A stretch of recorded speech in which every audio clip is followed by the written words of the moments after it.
We live in a world of words. We live in a world of words. 18 to 29-year-olds send an average of 88 texts per day. The average worker, the guy or girl in the cubicle, fields 105 emails on a daily basis. SIL, just south of us, the Institute of Linguistics, catalogs 6,999 active languages in the world today. There are gender differences, they say, in communication and words. Little girls learn much faster to be verbal than little boys. And they chatter, chatter, chatter, and boys kind of remain silent. This gender difference is really kind of famous, or rather infamous. And so this husband wanted to grab the latest research because he read that women speak 30,000 words a day and men speak 10,000 words a day. And he couldn't wait to show this to his wife to prove to her what he said all along: you talk too much. So he grabbed the study and he brought it home with him and he put the paper in front of her and he said, "Here, read this. See, it's true. Science says that you have 30,000 words a day and I only have 10. It took her a moment to respond. She goes, "I know why there's such a difference in the words, because we always have to repeat ourselves." To which her husband replied, "What?"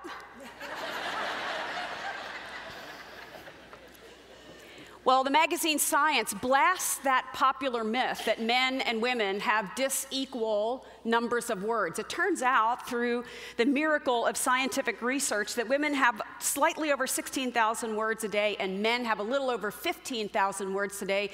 And this study also revealed that male rats are chattier than female rats. And I don't know what you want to do with that, but I just thought I'd throw that in there. So if you take all of us at approximately 16,000 words a day, then every year we must steward 5,840,000 words in a year, each one of us. We live in a world of words. Now, words don't just appear on a screen somewhere. They don't just appear on a screen. They come from inside us. Words are the expression or the fruit of our heart and mind. With the rise of these personal devices, tablets and cell phones and smart things and even smarter things, we are becoming depersonalized from our words. There's a false dichotomy that's growing. This dichotomy is wide and it's widening between who we are and who we represent ourselves to be, our identity and our words and actions. This is troubling, this false dichotomy, this confusion, this incongruence between who I am and what I say and what I do. I ran into this as a young girl at about 12 or 13. Many of you know my family of origin story. My mom suffered for a mental illness for her entire life. She just passed away this November. When I was 12 years old, my mom left our family, and my dad stayed with us, my two brothers and myself, and I'm eternally grateful to my dad. He passed away several years ago before my mom, but he stayed with us. And my mom leaving our home, my grandfather, my mom's dad, fired my father from his job and put him on the street. Even though we're my grandfather's grandchildren, it didn't seem to matter. My dad was out of a job, lost his wife, and had to completely reinvent himself. So there he is, a single dad, and the stress of no job and no wife and 3 crazy kids and trying to pull that all together. He lost his hair and he started to drink. And when my dad drank, he didn't just uncork a bottle. The alcohol uncorked the inside of him that I would always refer to as, that's the other dad, not my real dad.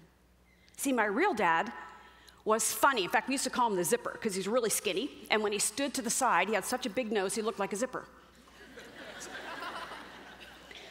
Every time our home movies end, the last frame of the home movie is my dad's nose. My mom would take the camera and she would film his signature shot, which is just an up-close personal shot of the side of his nose.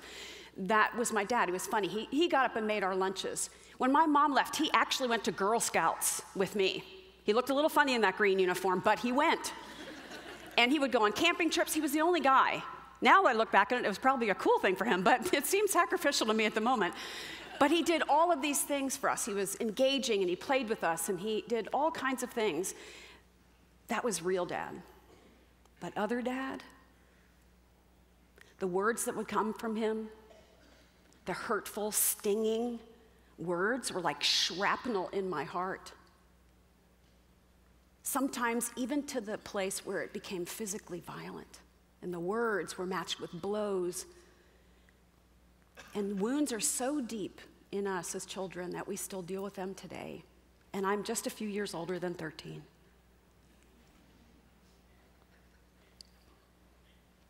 Dad's incongruence produced fear, anxiety, and mistrust in me. I just really couldn't figure it out. I didn't have a category for somebody being one way and somebody being another way. And the trouble is, we never knew which dad was going to come through the door at night. Do you interact with someone who lives this false dichotomy on a regular basis? Abusers are incongruent. You know what abusers do? They're a little bit like my dad. They don't even really have to drink, but their rage and their anger is focused and targeted on someone, usually their wife or their children, and sometimes the woman is the abuser, and so it gets targeted at her husband, and the words are inflamed, and the blows come, and it's to the point of almost, well, some people die.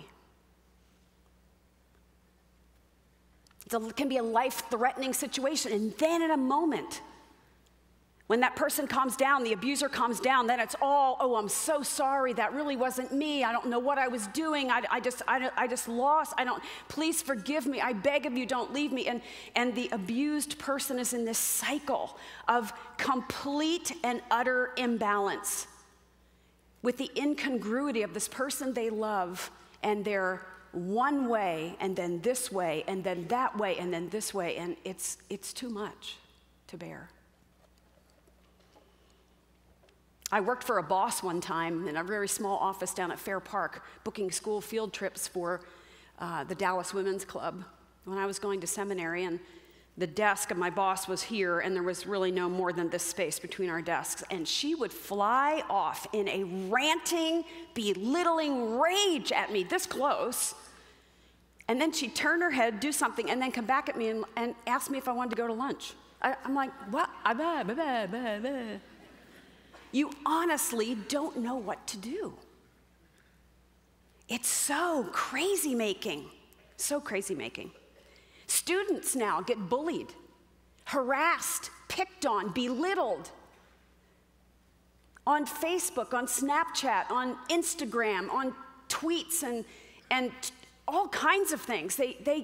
They're made fun of, and the pictures are made of them. And one little girl in Florida, did you see that report? She committed suicide because she felt like every one of her friends was against her. And you know what? When the school caught up with these girls and finally figured out the trail of technology they left, they would have never picked those two little girls out, because at school they're one way, and on their devices and technology they're a total different way. This is the world our kids are growing up in. But you know what? Maybe you're the one who's incongruent. Maybe it's not you're with somebody who's incongruent, but maybe you are the one. Maybe you're the abuser. Maybe you're the other dad. Maybe you're the other mom. Maybe you're the nutty kid that drives your parents crazy, or one way, one time, and one way the next, and it's not just normal hormones. It's just incongruity.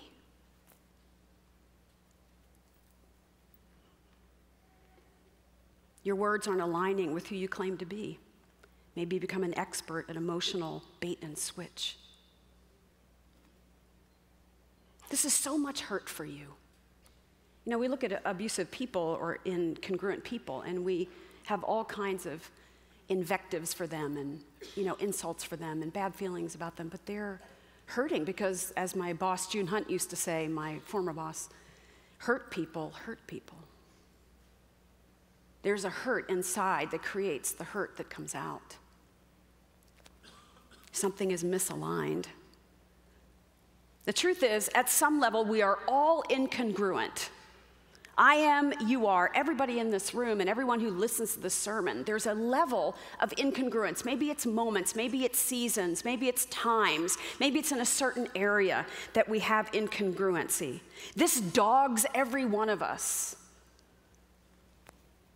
We make promises we don't keep. We say things we regret and we can't take back. We're sarcastic and we're cutting with our words. We send gossipy emails. We can send vicious tweets and texts and hit send before we think better of it. We can write belittling blogs. Even us who bear the name of Jesus, we can do these things because we've depersonalized ourselves from our words. And we've lived these incongruent lives.